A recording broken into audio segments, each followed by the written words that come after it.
বিহাৰী নহয় ন টকা দৰকাৰ দিনৰ পৰা এই ভেটিত আমি বহি আছোঁ মাটি দিয়া নাই তেতিয়া আমাক ক'লে দিন আমি উঠি গুচি গ'লোঁ নাজিৰাত দিখৌ কাষৰীয়া ৯৫টা পৰিয়াললৈ প্ৰশাসনৰ উচ্ছেদৰ জাননী পট্টা থকা লোকেও লাভ কৰিছে উচ্ছেদৰ জাননী এতিয়া হাহাকাৰ ৯৫টা পৰিয়ালৰ মাজত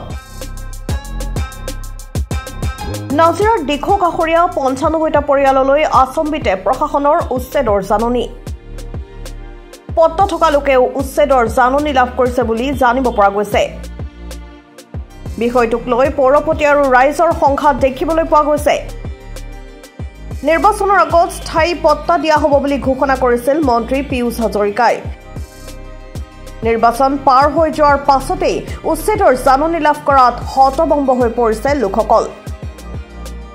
নাজিৰা নগৰৰ ১ নং ৱাৰ্ডৰ বাসিন্দা এই ৯৫টা পৰিয়ালে লাভ কৰিছে উচ্ছেদৰ জাননী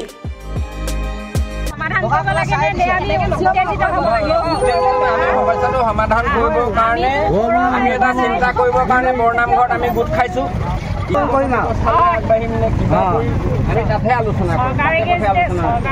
আইনগত ব্যৱস্থালৈ গৈ লাভ নাই তাতকৈ আমি কথাখিনি আলোচনা কৰি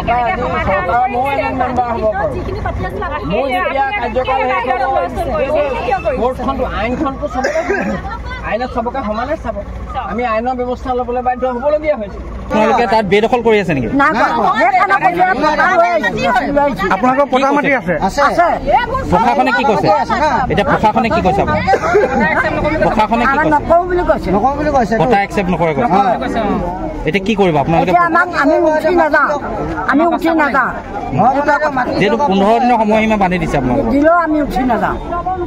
আমাক মাটি দিয়ক আৰু ঘৰ বনাই দিয়ক